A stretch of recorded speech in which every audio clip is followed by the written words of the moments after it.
चिराग पासवान कितना और लालची हो सकता है। इस अकेले सांसद पे मेरे प्रधानमंत्री ने विश्वास करके 5 सीटें लड़ने के लिए दी। अब अगर इसके बाद भी मैं गठबंधन से कुछ मांगूं तो मुझसे बड़ा नाशुक्रा कोई नहीं होगा, मुझसे बड़ा लालची कोई नहीं होगा। इसके चिराग पासवान कितना और लालची हो सकता है। विचारों से समझौता की बात हो रही है। नहीं, ये लालच की बात होगी। आप सोच रहे हैं मैं कहाँ से आया हूँ। 2021 में आप मेरे साथियों में से रहे हैं जिन्होंने मेरे संघर्ष के हर दौर को देखा है, जहाँ एक आदमी आपको मेरे आसपास नहीं दिखता होगा।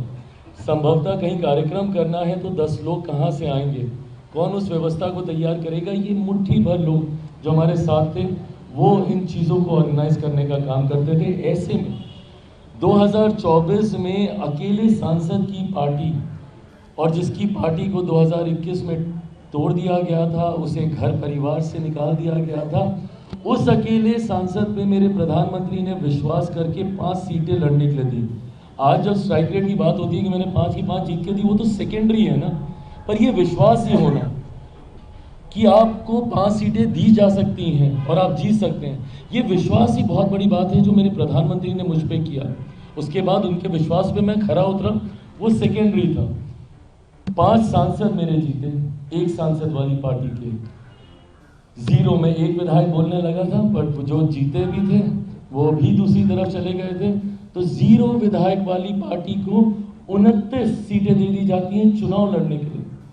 उसमें से हम 19 जीत के आते हैं तब, जबकि निरंतरता में ये नैरेटिव सेट किया जा रहा था कि सारी हारने वाली सीटें दी गई हैं।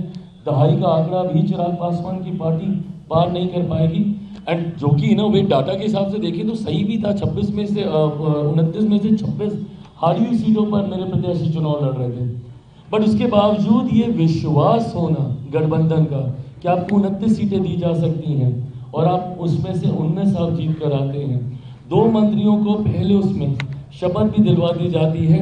अब अगर इसके बाद भी मैं गठबंधन से कुछ मांगूं तो मुझसे बड़ा नाशुक्रा कोई नहीं होगा, मुझसे बड़ा लालची कोई नहीं होगा। इसके बाद भी अगर मैं मलाल रखूंगा किसी तरीके से तो फिर मुझे खुशियों को मनाना नहीं आता होगा। तो ऐसे में जितना मिला है, मैं मानता हूं कि ये मेरे पिता के आशीर्वाद से हम लोग यहाँ तक पहुँचे हैं। तो मलाल कतई किसी बात की नहीं।